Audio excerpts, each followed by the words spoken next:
हर व्यक्ति, चाहे वो विद्वान हो या साधारण, यह बात जरूर मानता है और कहता है कि हर इंसान यूनिक है, हर बच्चा यूनिक है। यह बात अपने आप में यूनिक है, बेमिसाल है और सही है। लेकिन इस पूरे सिद्धांत में एक महत्वपूर्ण बात है जिसका उल्लेख आमतौर पर नहीं किया जाता है। वो महत्वपूर्ण बात यह है कि आप यदि यूनिक हैं तो इसको सिद्ध करने की बर्डन ऑफ प्रूफ, जिम्मेदारी भी आपकी ही है। कोई दूसरा यह सिद्ध करने नहीं आएगा।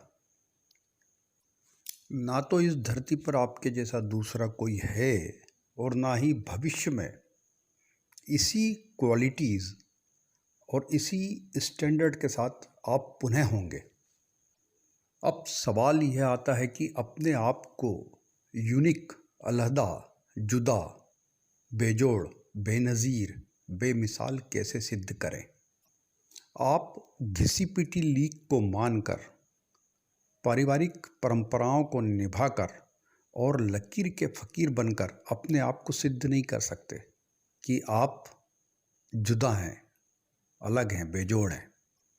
जब भी आप स्थापित नियमों, बताई गई लाइन और सामाजिक मापदंडों से अलग हटकर काम करने की कोशिश करेंगे तो आप टारगेट में होंगे और कुछ लोगों द्वारा गलत बताए जाएंगे।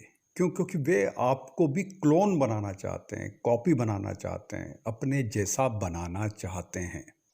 इसलिए आपने देखा होगा कि आम तौर पे सब लोग एक जैसे दिखते हैं, मैकेनिकल वे में दिखते हैं, मशीन की तरह दिखते हैं, कुछ अलग यूनिक नज़र नहीं आते।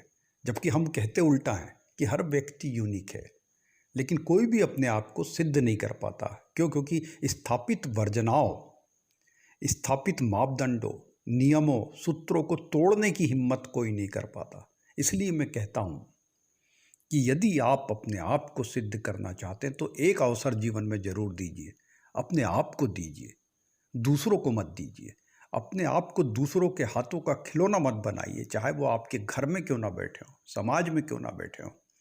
आप अपने आप को सिद्ध करने का, अपने अंदर की इनर पोटेंशियलिटी, आंतरिक संभावनाओं को प्रकट करने का एक अवसर, एक स्वर्णिम अवसर अपने आप को जरूर दीजिए। अपने आप पे इन्वेस्ट कीजिए वो समय, और यह 5 काम जरूर कीजिए जिसे आपका परिवार, आपके लोग, आपका समाज गलत बताएगा, लेकिन ये करने जैसा है। आपको इसे जरूर करना चाहिए और ये कर ही आप कुछ नया प्राप्त कर सकते हैं, रीडिस्कवर कर सकते हैं, डिस्कवर कर सकते हैं, अपने आप को सिद्ध कर सकते हैं। आप यूनिक हैं यह बता सकते हैं। एक जन्म से प्राप्त सुविधाओं को छोड़ दो और अपने आप को असुविधा में डाल दो। इसका साधारण सा प्रिंसिपल यह है कि असुविधा आपको संघर्ष में डालेगी और उपलब्धियां अर्जित करने के अवसर देगी। ये एक बड़ी अपॉर्चुनिटी आप अपने लाइफ में क्रिएट करेंगे जो आपकी होगी, और वहीं से आपके अंदर की संभावनाएं प्रकट होना शुरू होंगी। 2, असुरक्षा में डालो। अपने आप को सुरक्षित वातावरण से निकालकर तत्काल बाहर कर दें और असुरक्षित वातावरण में रखें। यह आपको संघर्ष के साथ साथ विजडम क्रिएट करने में मदद देगी, प्रज्ञा क्रिएट करने में मदद देगी। विजडम आपके जीवन की सबसे बड़ी उपलब्धि होती है। महात्मा गांधी, जवाहरलाल नेहरू, इंदिरा गांधी, अब्राहम लिंकन, स्वामी विवेकानंद, अटल बिहारी वाजपेयी, आडवाणी, नरेंद्र मोदी, इन सब में यदि कोई कॉमन फैक्टर है तो वो है विजडम। और यह विजडम उन्हें असुरक्षा और संघर्ष की वजह से मिली है।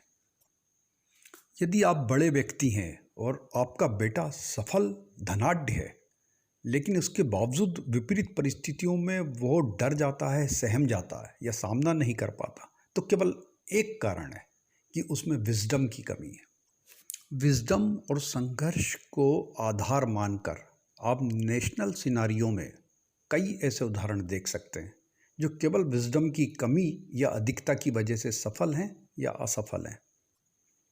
3, नए प्रयोग जरूर करें।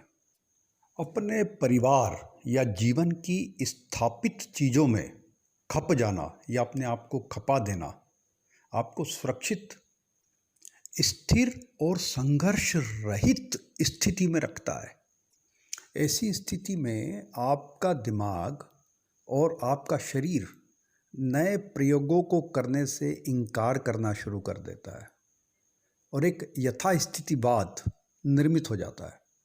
ये आपके जाने अनजाने ही निर्मित हो जाता है और इसकी वजह से जो संघर्ष के बिना जीवन आप जीना शुरू करते हैं तो वो आपके अंदर एक बोरडम, एक बोरियत को क्रिएट करता है और लंबे समय में यह बोरियत एक तरीके के निराशा, हताशा, अवसाद, डिप्रेशन में तब्दील हो जाती है।